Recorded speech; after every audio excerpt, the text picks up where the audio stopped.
नमस्कार दोस्तों, स्वागत है एक बार फिर आपके अपने YouTube चैनल जीवा स्टडी पर। मैं वरिष्ठ अध्यापक मुकेश कुमार जंगड़ आपका स्वागत करता हूं। तो अपन जो कलाम दराज जो ऑफलाइन टेस्ट सीरीज आपकी RPSC second grade GK paper 1 उसका फाइनल टेस्ट 2 देखेंगे। इसको जो है 5 भाग में 20-20 के क्वेश्चन के रूप में देखेंगे और एकदम अच्छे तरीके से डिटेल के साथ आपको ये क्वेश्चन करवाए जाएंगे। तो फाइनल टेस्ट 1 है, उसकी 5 क्लास आप जरूर देख लेना, क्योंकि यहाँ से अपने को जो है पूरे सिलेबस का जो है पता चलता है कि किस हिसाब के क्वेश्चन आ सकते हैं। तो चलो शुरू करते हैं। सबसे पहला जो क्वेश्चन आपका वो है क्वेश्चन नंबर 1। 29 अगस्त 1947 को प्रारूप समिति की नियुक्ति का प्रस्ताव निम्न में से किसके द्वारा रखा गया। प्रारूप समिति जो है आपकी, उसका जो है नियुक्ति का प्रस्ताव किसके द्वारा रखा गया, और डेट ध्यान रख लेना 29 अगस्त 1947 को। तो इसका जो उत्तर होगा आपका वो होगा सत्यनारायण सिन्हा। किसके द्वारा? सत्यनारायण सिन्हा के द्वारा। कब? 29 अगस्त 1947 को। इसी दिन क्या हुआ था? प्रारूप समिति का गठन हुआ था। ठीक है। और जो आपके डॉक्टर भीमराव अंबेडकर हैं, डॉक्टर भीमराव अंबेडकर इनको जो है आपका अध्यक्ष या हम कह सकते हैं सभापति कह सकते हैं, अध्यक्ष कह सकते हैं। सभापति कब नियुक्त किया गया? तो ये नियुक्त किया गया 30 अगस्त 1947 को। ठीक है। एक चीज किसके द्वारा जो है प्रस्ताव रखा गया? सत्यनारायण सिन्हा द्वारा। एक जो है समिति पूछ ले बाई चांस कि किस समिति की सिफारिश पर रखा गया, तो कार्य संचालन समिति की सिफारिश पर। कार्य संचालन समिति की सिफारिश पर, समिति की सिफारिश पर। और इस समिति के अध्यक्ष कौन थे? डॉक्टर राजेंद्र प्रसाद थे। कौन थे? डॉक्टर राजेंद्र प्रसाद। तो अगर व्यक्ति पूछे कि प्रारूप समिति की नियुक्ति का प्रस्ताव किसने रखा? सत्यनारायण जो है सिन्हा ने। बात करें किस समिति की सिफारिश पर, तो कार्य संचालन समिति की सिफारिश पर। इसके अलावा थोड़ा सा अपन देख लेते हैं कि जो है आपकी प्रारूप समिति के बारे में। तो प्रारूप समिति में जो है 7 सदस्य थे। सबसे पहले डॉक्टर भीमराव अंबेडकर, ये सभापति थे। 2 नंबर नाम याद रख लेना आप, एन गोपाल स्वामी अयंकर। गोपाल स्वामी अयंकर। ठीक है। 3 नंबर जो थे उनका नाम याद रख लेना, अलादी कृष्ण स्वामी अय्यर। कृष्ण स्वामी अय्यर। ठीक है। फिर 4 नंबर पर जो नाम आपका वो ध्यान में रख लेना, के एम मुंशी। के एम मुंशी। 5 नंबर पर जो नाम है वो आपको याद रखना है, सैयद मोहम्मद सादुल्ला। मोहम्मद सादुल्ला। ये 5 नाम तो आपको कंफर्म याद रखने हैं। अब जो अगले 2 नाम है उनको थोड़ा अलग टाइप से आपको याद रखना है। यहाँ लिख देता हूँ 6 नंबर जो थे वो थे आपके जो है BL मित्र। और BL मित्र ने क्या दिया? इस्तीफा। और इस्तीफा देने के बाद में कौन बना? एन माधव राव जो है, एन माधव राव जो है इसके सदस्य बने। 7वें नंबर पर जो नाम याद रखना है वो रखना है DP खेतान। इनकी हो गई थी मृत्यु। इनकी क्या हो गई? बाद में मृत्यु। और इनकी जगह कौन बना था? तो TT कृष्णमाचारी, ये बने थे इनकी जगह सदस्य। तो ये 7 सदस्य थे। ठीक है। 30 अगस्त को जो है डॉक्टर भीमराव अंबेडकर को सभापति या अध्यक्ष चुना गया। अब जो ये प्रारूप समिति है ना, प्रारूप समिति ने जो है डेट याद रख लेना, 26 अक्टूबर 1948 को जो है प्रारूप संविधान सभा को सौंपा। ये चीज भी ध्यान में रखनी है अपने को। तो देखो कितनी चीजें अपने को जानने को मिल गई। तो एक ये कार्य संचालन समिति ध्यान रखना, एक सत्यनारायण सिन्हा, ये चीज 2 नहीं हो सकती आपके लिए। और एक ये 26 अक्टूबर 1948 को इन्होंने अपना प्रारूप संविधान सभा को सौंपा, ये एक नई चीज हो सकती है। बाकी जो है अपन पहले वैसे पढ़ चुके हैं। तो ये आपको अच्छे से ध्यान में रखनी है। अगला क्वेश्चन नंबर 2। चैनल पर नए तो सब्सक्राइब जरूर कर देना आप। निम्नलिखित कथनों पर विचार कीजिए और उन कथनों के आधार पर भारत के प्रधानमंत्री को इंगित करना है। सबसे पहले ये योजना आयोग के उपाध्यक्ष और अध्यक्ष दोनों रहे। एक बात ध्यान रख लेना, योजना आयोग का अध्यक्ष हमेशा क्या होता है? जो है प्रधानमंत्री होता है। तो ये तो अध्यक्ष तो रहे, इसके साथ में जो उपाध्यक्ष होता है ना वो प्रधानमंत्री नहीं होता, उसको जो है प्रधानमंत्री नियुक्त करता है। तो यहाँ पर उपाध्यक्ष भी रहे और अध्यक्ष भी रहे, बिल्कुल अच्छी बात है। और योजना आयोग को जो है नीति आयोग बना दिया गया। किसके द्वारा? योजना आयोग को नीति आयोग किसने बनाया? जो है PM नरेंद्र मोदी ने जो है योजना आयोग को नीति आयोग बना दिया। फिर ये भारतीय रिजर्व बैंक के अध्यक्ष रहे। तो एक क्वेश्चन ये भी आता है कि ऐसे जो है प्रधानमंत्री जिनका जो है क्या हुआ, जो आपके भारतीय रिजर्व बैंक के अध्यक्ष भी रहे। फिर ये राज्यसभा में विपक्ष के नेता भी रहे। तो ऐसे प्रधानमंत्री कौन है? तो ऐसे प्रधानमंत्री आपके डॉक्टर मनमोहन सिंह हैं। इसके अलावा मनमोहन सिंह के काल में सूचना का अधिकार, जो अपन RTI लगाते हैं ना, सूचना का अधिकार इन्हीं की देन है, ठीक है। इसके अलावा नरेगा जो है, जिसका नाम अभी चेंज कर दिया गया है, ये भी इन्हीं की देन है, ठीक है। फिर आपके 1951 में जो उदारवाद आया था, उसमें भी जो ये वित्त मंत्री थे, ठीक है। ये भारत के क्या रह चुके हैं? वित्त मंत्री भी रह चुके हैं, वित्त मंत्री भी रह चुके हैं भारत सरकार में। इसके अलावा मोरारजी देसाई सबसे अधिक आयु के प्रधानमंत्री, सबसे अधिक आयु के प्रधानमंत्री, ठीक है। और इसके अलावा प्रथम गैर कांग्रेसी प्रधानमंत्री, प्रथम गैर कांग्रेसी प्रधानमंत्री, गैर कांग्रेसी प्रधानमंत्री, ठीक है। इंदिरा गांधी इमरजेंसी के लिए जानी जाती है, आपको बताइए। PV नरसिम्हा राव उदारवाद के दौरान प्रधानमंत्री। तो ये आपको थोड़ा सा ध्यान में रखना। तो दूसरे का उत्तर हो जाएगा option number 2, sorry 4, doctor Manmohan Singh. कोई भी चीज आपको ये लगे कि गलत हो गई है तो आप कमेंट जरूर कर देना। कई बार क्या होता है, ध्यान नहीं रहता और गलत हो जाता है, ठीक है, क्योंकि ये मानवीय भूल हो जाती है। फिर है मुख्यमंत्री के संबंध में कौन सा कथन असत्य है? असत्य बताना है। सबसे पहले मुख्यमंत्री मंत्रिपरिषद की बैठकों की अध्यक्षता करता है। मुख्यमंत्री की अनुपस्थिति में वरिष्ठतम जो मंत्री है वो जो है अध्यक्षता करता है, बिल्कुल सही बात है ये। फिर यदि मुख्यमंत्री विधान परिषद का सदस्य है तो वह राष्ट्रपति के चुनाव में भाग ले सकता है। तो विधान परिषद का सदस्य राष्ट्रपति के चुनाव में भाग नहीं ले सकता, तो ये गलत हो गया आपका। आगे देखते हैं। यदि मुख्यमंत्री विधानमंडल के उच्च सदन कौन होता है? विधान परिषद होता है, का सदस्य है, तो वह स्वयं के विरुद्ध लाए गए अविश्वास प्रस्ताव पर वोट नहीं कर सकता, बिल्कुल सही बात है। यदि मुख्यमंत्री विधानमंडल का मनोनीत सदस्य है तो वह राष्ट्रपति के चुनाव में भाग नहीं ले सकता, ये भी बात सत्य है। देखो, राष्ट्रपति चुनाव के बारे में थोड़ा सा यहाँ देख लेते हैं। राष्ट्रपति चुनाव एकदम अच्छे से देखेंगे इसको। सबसे पहले भाग लेने वाले कौन भाग ले सकता है और भाग नहीं ले सकते, ये दोनों को देख लेते हैं। सबसे पहले संसद के जो निर्वाचित हैं, संसद के निर्वाचित सदस्य भाग ले सकते हैं। निर्वाचित मतलब राज्यसभा लोकसभा के निर्वाचित। दूसरा जो है आपका ध्यान में रखना है वो है राज्य विधानसभाओं के निर्वाचित। बात हो रही है विधानसभा की, राज्य विधानसभा के निर्वाचित, 2 हो गए।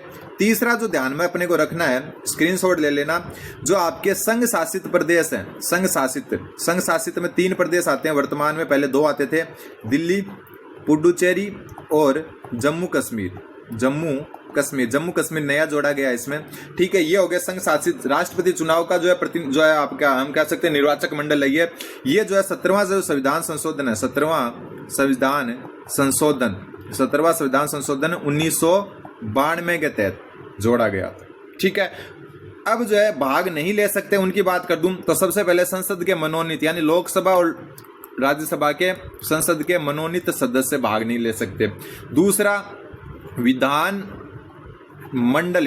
का मतलब हो गया विधानसभा और विधान परिषद के मनोनीत सदस्य। और तीसरी बात है विधान परिषद के मनोनीत व निर्वाचित दोनों, विधान परिषद के निर्वाचित व मनोनीत दोनों ही नहीं ले सकते, निर्वाचित प्लस मनोनीत ये दोनों ही भाग नहीं ले सकते, ठीक है। भाग नहीं लेने वाले और भाग लेने वाले। तो यहाँ क्या बोला है कि विधान परिषद का सदस्य तो राष्ट्रपति चुनाव में भाग ले सकता है, तो विधान परिषद के तो निर्वाचित मनोनीत दोनों ही नहीं ले सकते, तो ये बात कैंसिल होगी। फिर देखो यहाँ क्या है, मुख्यमंत्री विधानमंडल का मनोनीत सदस्य है तो वह चुनाव में भाग नहीं ले सकता, बिल्कुल। मनोनीत अगर आप विधानमंडल के हैं, चाहे वो विधानसभा हो या विधान परिषद, नहीं भाग ले सकते। फिर क्या बोला इसने, देखो कि अगर मुख्यमंत्री विधानमंडल के उच्च सदन का सदस्य है तो वह स्वयं के विरुद्ध लाए गए अविश्वास प्रस्ताव पर वोट नहीं कर सकता, क्योंकि इस पर वोट सिर्फ विधानसभा के निर्वाचित सदस्य ही कर सकते हैं, विधानसभा के सिर्फ निर्वाचित सदस्य ही कर सकते हैं। तो अगर वो विधानमंडल के उच्च सदन यानी विधान परिषद का है तो वो कर ही नहीं सकता। तो यहाँ पर उत्तर हो जाएगा ऑप्शन नंबर 2, ठीक है। एक बात और बता दूं कि ये जो आपका 17वां संविधान संशोधन 1992 में हुआ था, उसके बाद दिल्ली पुडुचेरी जो है ना, इनको शामिल किया गया था राष्ट्रपति चुनाव में। और इसके बाद में राष्ट्रपति बनने वाले कौन थे? KR नारायणन, ये बने थे इन दोनों को शामिल करने के बाद में। फिर अगला क्वेश्चन, उपराष्ट्रपति के संदर्भ में निम्नलिखित कथनों पर विचार करना है और अपने को सही विकल्प चुनना है। सबसे पहले उपराष्ट्रपति की मृत्यु, त्यागपत्र या पद से हटाए जाने या अन्य कारण से हुई पद रिक्ति को यथाशीघ्र भरा जाएगा। ये बात बिल्कुल सही है, बिल्कुल सही है। और एक चीज आपको जो है ध्यान में रखना है, वो क्या रखनी है कि ये अनुच्छेद जो है आपका 68 है उसमें वर्णित है। एक मनमोहन सिंह के बारे में और याद आई है मेरे को बात, कहाँ गए मनमोहन सिंह, ये जो है ना कौन से रिजर्व बैंक के कौन से अध्यक्ष थे, तो ये रिजर्व बैंक के 15वें अध्यक्ष थे, 15वें अध्यक्ष थे। ठीक है, अब देखो वापस चलते हैं। तो देखो उपराष्ट्रपति की मृत्यु है ना, या पद त्याग या पद से हटाए जाने के बाद यथाशीघ्र जो है भरा जाएगा। ये अनुच्छेद 68 कहता है। 6 महीने वाला रूल इस पे लागू नहीं है। 6 महीने का कोई भी प्रावधान संविधान में उल्लेखित नहीं है उपराष्ट्रपति के लिए। ऐसा कहीं नहीं लिखा हुआ कि 6 महीने के अंदर अंदर चुनाव कराने, यथाशीघ्र शब्द लिखा हुआ है, तो ये सही है।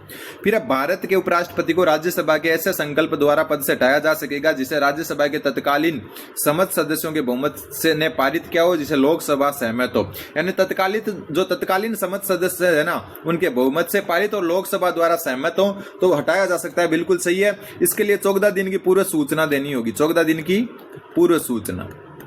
ठीक, तो ये भी सही है। फिर उपराष्ट्रपति के पुनः निर्वाचन के संबंध में संविधान पूर्ण रूप से मौन है। ये भी बात बिल्कुल सही है कि एक व्यक्ति पुनः निर्वाचित हो सकता है, इस पर संविधान कुछ नहीं कहता। अगर वो सारी योग्यताएं और अर्हताएं पास करता है तो कितनी भी बार निर्वाचित हो सकता है, तो ये बात भी बिल्कुल सही है। फिर मूल संविधान में ये व्यवस्था की गई कि उपराष्ट्रपति का निर्वाचन संसद के दोनों सदनों की संयुक्त बैठक के द्वारा होगा। इस प्रक्रिया को 11वें संविधान संशोधन 1962 द्वारा समाप्त कर दिया गया। तो ये अगर 1962 अगर यहाँ पर करें तो वैसे गलत हो जाता है, बाकी सही है। 11वां जो संविधान संशोधन 1962 था ना, उसके द्वारा संयुक्त बैठक द्वारा जो है ना, पहले क्या था मूल संविधान में कि संयुक्त बैठक द्वारा ही क्या होगा, यानी संयुक्त बैठक मतलब लोकसभा राज्यसभा की एक साथ बैठक होगी और जो उपराष्ट्रपति का क्या होगा, चुनाव होगा। लेकिन 11वें संविधान संशोधन 1962 द्वारा ये प्रक्रिया हटा दी गई और ये जो 11वें संविधान संशोधन है इसका जो है अनुच्छेद 66 को हटाया गया। अनुच्छेद 66 जो है ना, इसमें संयुक्त बैठक का प्रावधान था।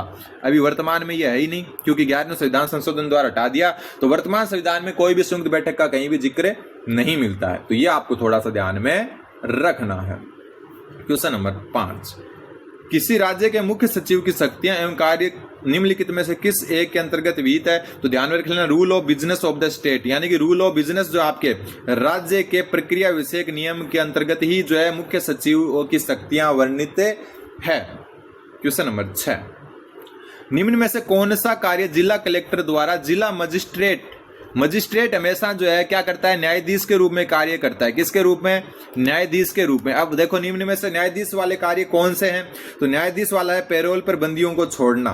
तो यही एकमात्र जो है आपका न्यायाधीश के रूप में कार्य है। तो यहाँ उत्तर ऑप्शन नंबर 1 हो जाएगा। ठीक है। कलेक्टर की बात करें तो वॉरेन हेस्टिंग जो आपके गवर्नर जनरल थे, वॉरेन हेस्टिंग ने जो है सर्वप्रथम जो है 1772 में क्या कहा, कलेक्टर पद का सर्जन किया। कलेक्टर पद का सर्जन किया। दूसरी बात अगर अपन बात करें जो है 1988 तक जो है ना, कलेक्टर को जिलाधीश कहा जाता था, जिलाधीश कहा जाता था। तो ये चीज भी आपको ध्यान में रखनी है कि 1988 तक जो जिलाधीश कहा जाता था, फिर इसको कलेक्टर कहना लग गए। ठीक है। भूमि अधिग्रहण ये राजस्व संबंधी ये अलग चीजें हैं। आप जिला मजिस्ट्रेट या न्यायाधीश के रूप में क्या कर सकते हो, पेरोल पर बंदियों को छोड़ सकते हो। क्वेश्चन नंबर 7, 7वें राजस्थान वित्त आयोग का गठन किस अवधि के लिए किया गया है? देखो मैंने जो है मैं फाइनल 1 पूरा करवा दिया 5 पार्ट में, 5 पार्ट में मैं आपको ये करवा दूंगा। फिर फाइनल 3 भी होगा और प्री सेकंड ग्रेड, ये 4 हो जाएंगे और 4 में आपके 400 क्वेश्चन और मैं आपको अलग क्वेश्चन बताऊंगा वो अलग। ये 4 भी अगर आप अच्छे से कर लेते हो तो आप बहुत सारे क्वेश्चन सही करके आ जाओगे। तो 7वां जो वित्त आयोग है उसका गठन की अवधि जो है आपकी वो कब से कब तक है? तो वो 2025-26 से लेकर 2030-31 तक है। और इसके अध्यक्ष किसको बनाया गया है? तो डॉक्टर अरुण चतुर्वेदी 7वां जो वित्त आयोग अभी वर्तमान में है। अब एक चीज ध्यान में आपको रखनी है, वो क्या रखनी है कि इसमें सदस्य कितने? सदस्य एक ही है, सदस्य सचिव समेत एक ही सदस्य है ना, अन्य कोई सदस्य नहीं है। सदस्य सचिव ही है एकमात्र है। और सदस्य सचिव का नाम पिछले वीडियो में भी बताया था, वापस मैं बता दूं, नरेश कुमार ठकराल, बस और कोई नहीं है। ये अध्यक्ष है और ये सदस्य सचिव है, बाकी कोई इसमें नहीं है। और अवधि देखो 25-26 से 30-31 तक। क्वेश्चन नंबर 8, निम्नलिखित में से कौन सा संभागीय आयुक्त का कार्य नहीं है? सबसे पहले वह जिला कलेक्टर का वार्षिक गोपनीय प्रतिवेदन भरता है, तो बिल्कुल ये संभागीय आयुक्त ही भरता है, जिला कलेक्टर का वार्षिक गोपनीय प्रतिवेदन। वह राज्य सरकार व जिला प्रशासन के बीच में कड़ी का कार्य करता है, ये बिल्कुल सही है। कलेक्टर भी कड़ी का कार्य करता है और ये भी, दोनों ही इसमें सही हो जाएंगे। कलेक्टर होता तो भी ये लाइन सही थी।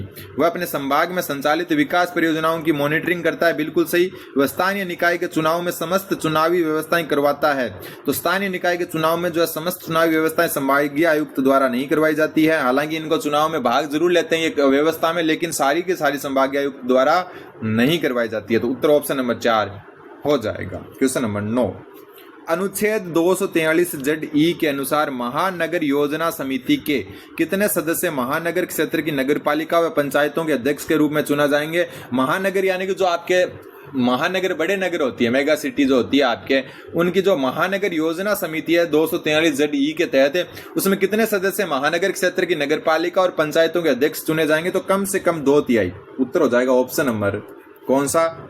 3। ऊपर अपन ने जो है क्वेश्चन नंबर जो है 8वां संभागीय आयुक्त है, इसको थोड़ा और देख लेते हैं। संभागीय आयुक्त जो है ना, ये 1962 में जो संभागीय आयुक्त है, ये जो है मोहनलाल सुकाड़िया द्वारा, मुख्यमंत्री थे उस समय मोहनलाल सुकाड़िया, इन्होंने जो है क्या किया, समाप्त कर दिया संभागीय आयुक्त का पद। और फिर 1987 में हरिदेव जोशी जो है, इन्होंने क्या किया, पुनः जो है संभागीय आयुक्त का पद सर्जित किया। तो ये आपको ध्यान रखना, मोहनलाल सुकाड़िया ने समाप्त किया 1962 में, 1987 में हरिदेव जोशी ने इसको पुनः सर्जित कर दिया था। तो ये एक चीज अपन जो है और देख लेते हैं। फिर 9वां हो गया, कम से कम 2। 10वां क्वेश्चन, पंचायती राज अधिनियम 1994 की किस धारा में पंचायती राज संस्थाओं को भंग करने की शक्ति जो है सरकार की शक्ति का उल्लेख है? मतलब राजस्थान पंचायती राज अधिनियम 1994 की बात हो रही है कि राजस्थान पंचायती राज अधिनियम 1994 में किस धारा में पंचायती राज संस्थाओं को भंग करने की यानी कि समाप्त करने की जो है शक्ति उल्लेखित है? तो इसका उत्तर ऑप्शन नंबर 1 हो जाएगा, धारा 94। 3 धाराएं और आपको याद रखनी है। एक धारा 118, धारा 118 पहले ही बता चुका मैं, राज्य जो है राज्य वित्त आयोग से संबंधित है, राज्य वित्त आयोग से संबंधित है, यहां से क्वेश्चन आ सकता है। एक धारा 119, धारा 119 किससे संबंधित है? तो धारा 119 संबंधित है राज्य निर्वाचन आयोग से, राज्य निर्वाचन आयोग से संबंधित है। एक आपको धारा 120 भी याद रख लेनी चाहिए, सॉरी 121, धारा 121 जो आपकी जिला आयोजन समिति से संबंधित है, जिला आयोजन समिति से। ठीक है, ये 4 मैं आपको पेपर करवा रहा हूँ, ये अच्छे से देख लेना बस आप, और चैनल पर नए तो सब्सक्राइब जरूर कर देना। ठीक, अब चलते हैं आगे क्वेश्चन नंबर 11 की तरफ। निम्न में से किस भारतीय उपराष्ट्रपति ने अपने पद से इस्तीफा त्यागपत्र दिए बिना राष्ट्रपति पद का चुनाव लड़ा था? अब यहाँ पर आपको एक चीज ध्यान में रखनी है, वो मैं आपको बता दूं कि यहाँ पर जो है ये क्वेश्चन थोड़ा सा डाउटफुल क्वेश्चन है। हालांकि इसका सबसे अच्छा वीवी गिरी है, ये वीपी नहीं है, वीवी गिरी सबसे ज्यादा सही बैठता है। कुछ जो है राष्ट्रपति और उपराष्ट्रपति के बारे में मैं आपको बता दूं। उपराष्ट्रपति प्लस राष्ट्रपति यानी ऐसे उपराष्ट्रपति जो फिर राष्ट्रपति बने, उनकी लिस्ट देख लो सबसे पहले। सबसे पहली बात तो ठीक है, कौन कौन है? तो 1 नंबर पर आता है आपका, स्टार्टिंग से ही बता देता हूं, राधा कृष्णन। कौन है? राधा कृष्णन, स्टार्टिंग से ही बता रहा हूं। दूसरे नंबर पर आते हैं जाकिर हुसैन, इनकी संख्या भी आपको पता होनी चाहिए, जाकिर हुसैन। 3 नंबर पर आते हैं वीवी गिरी। ठीक है, 4 नंबर पर आते हैं आपके वेंकट रमन। ये सारे उपराष्ट्रपति के बाद में राष्ट्रपति बने थे। 5 नंबर पर आते हैं शंकर दयाल शर्मा। और 6 नंबर पर कौन आते हैं? 6 नंबर पर आते हैं के नारायणन। और के नारायणन 17वें संविधान संशोधन जो दिल्ली पुडुचेरी को शामिल करता है निर्वाचक मंडल में, उसके बाद बनने वाले प्रथम राष्ट्रपति थे। तो ये 6 नाम याद रखने। एक अपने जो राजस्थान के उपराष्ट्रपति थे भैरों सिंह शेखावत। ठीक है, तो भैरों सिंह शेखावत जो है ना, वो 11वें उपराष्ट्रपति थे। क्या थे? 11वें उपराष्ट्रपति। और ये जो 11वें उपराष्ट्रपति थे, ये एकमात्र उपराष्ट्रपति जो राष्ट्रपति चुनाव हारे। ठीक है, तो एकमात्र उपराष्ट्रपति जो राष्ट्रपति चुनाव हारे भैरों सिंह शेखावत। बाकी ये 6 जने जो है उपराष्ट्रपति से राष्ट्रपति चुनाव जीते थे। और यहाँ पर वीवी गिरी का सबसे उचित उत्तर हो रहा है। बाकी जो है थोड़ा सा जो है ध्यान में रख लेना। थोड़ा सा नीलम संजीव रेड्डी के बारे में बता देता हूँ, ये नाम आपको थोड़ा सा बार आएगा। एक तो अपन वीवी गिरी की बात कर लेते हैं। किसकी? वीवी गिरी की।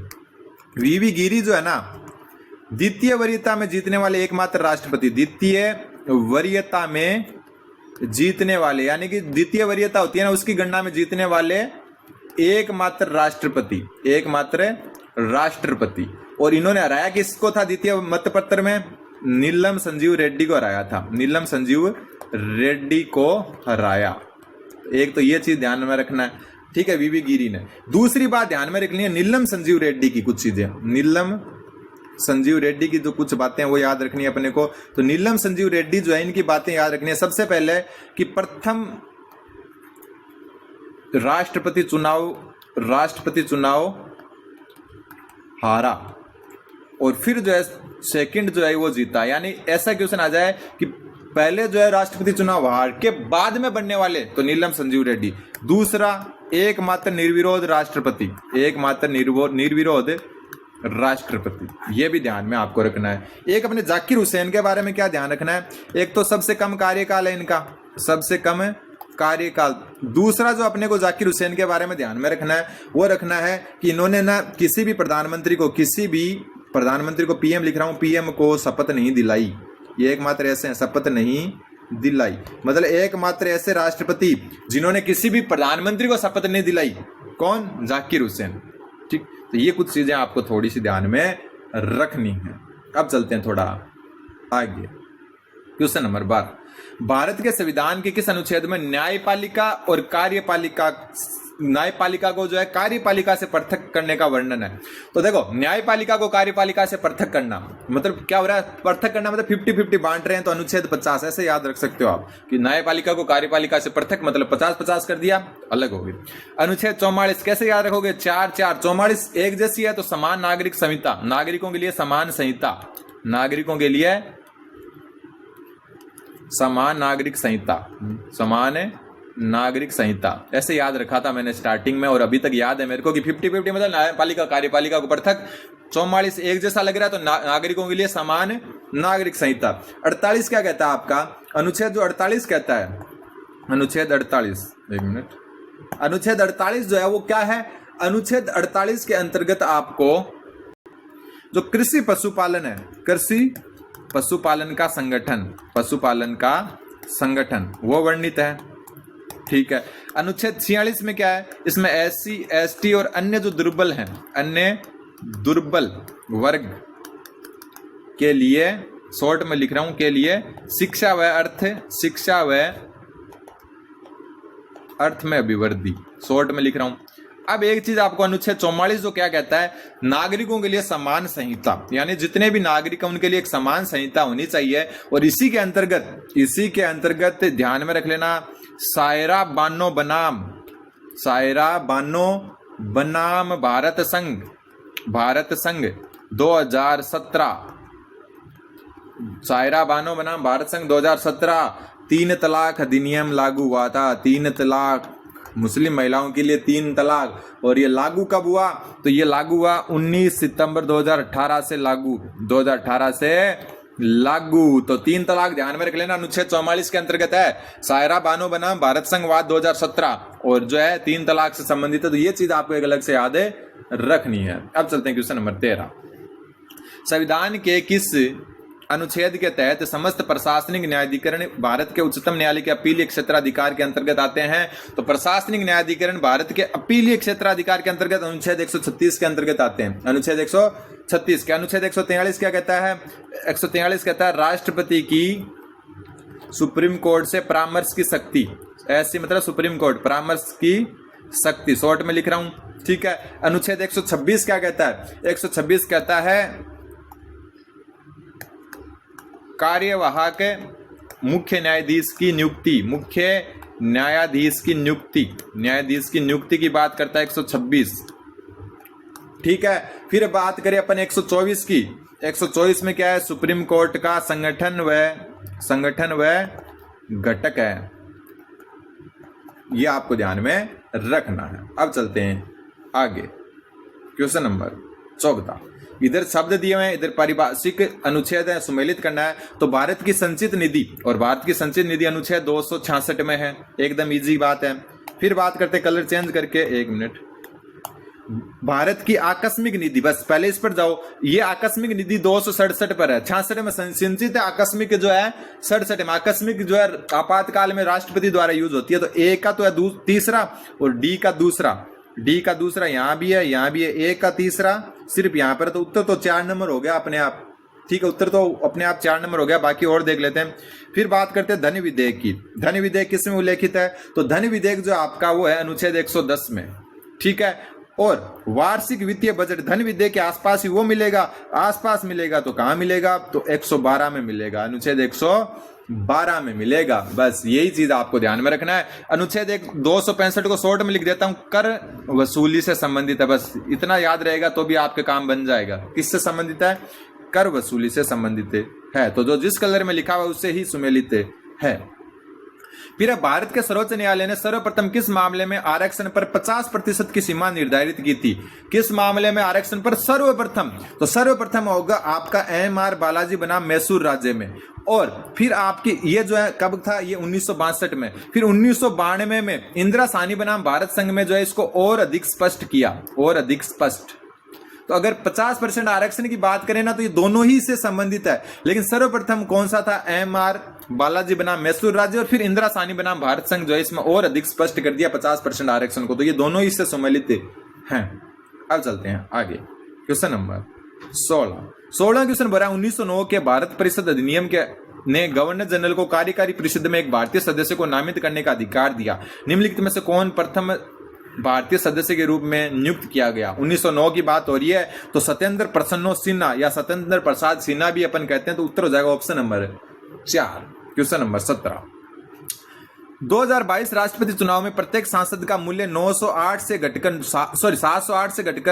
700 हो गया। कल वाली क्लास में बात कर चुके, बिल्कुल सही बात है। चैनल पर नए तो सब्सक्राइब कर दें, और आपको जो छोटी छोटी जो क्लासेज मिलती है वो भी आपके फायदेमंद होने वाली है। फिर इन चुनाव में जम्मू कश्मीर केंद्र शासित प्रदेश की विधानसभा का प्रतिनिधित्व नहीं था, तो ये बात भी बिल्कुल सही है, बिल्कुल सही। क्यों है आपकी ये बात है?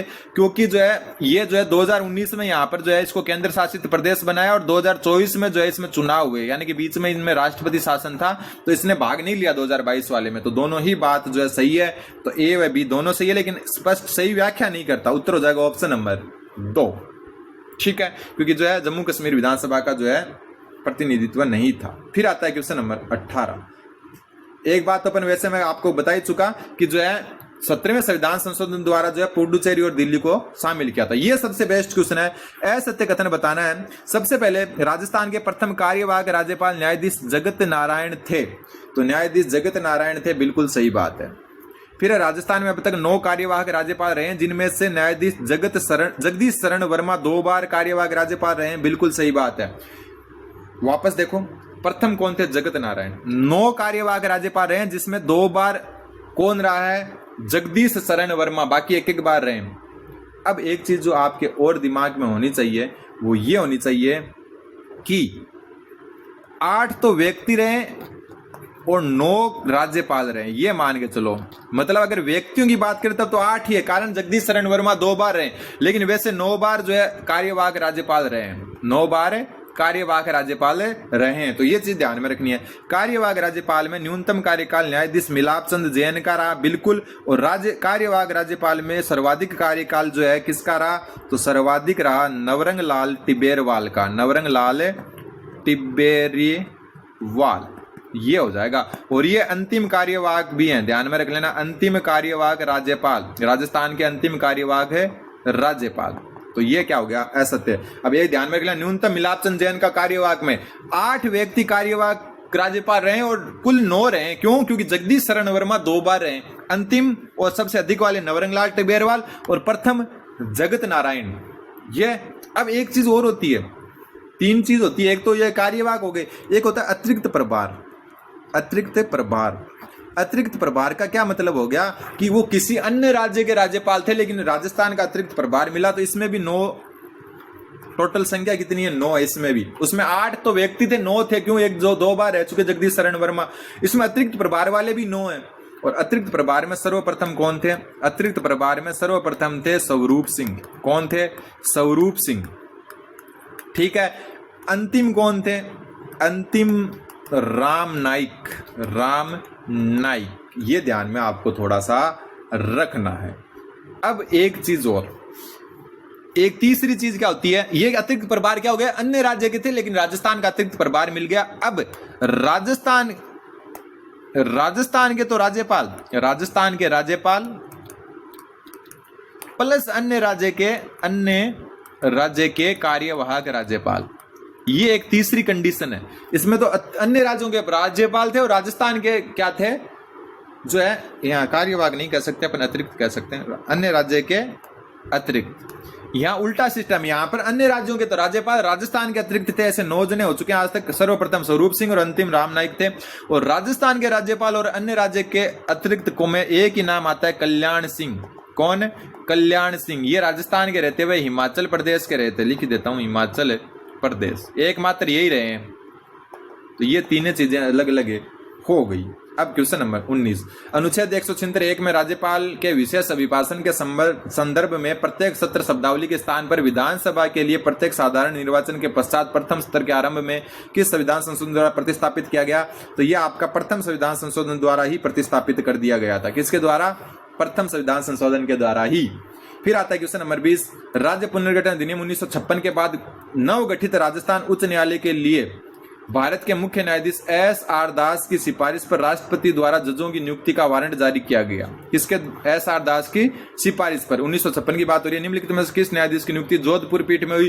क्योंकि जयपुर और जोधपुर 2 पीठ थी, तो यहां पर कुल जो है 6 जजों की नियुक्ति हुई थी और 6 जज में से 2 कहां हुए? जोधपुर में, 2 जोधपुर में और 4 हुए आपके कहां पर? जयपुर में। और जोधपुर में होने वालों में 2 के नाम याद रख लेना, इसमें उत्तर हो जाएगा न्यायमूर्ति D.S. दवे, और सेकंड जो कौन थे वो भी आपको नाम पता होना चाहिए, वो थे आपके इंद्रनाथ मोदी। क्या थे? इंद्रनाथ मोदी। और बाकी जो 4 आपके जयपुर में हुए थे वो इन 2 के अलावा थे, वो 4 जयपुर में हुए। तो ये अपना पार्ट 1 था फाइनल टेस्ट 2 का। उम्मीद है आपको समझ में आएगा। चैनल पर नहीं तो चैनल को सब्सक्राइब करें। धन्यवाद। बन रहे जीवा स्टडी के साथ। धन्यवाद।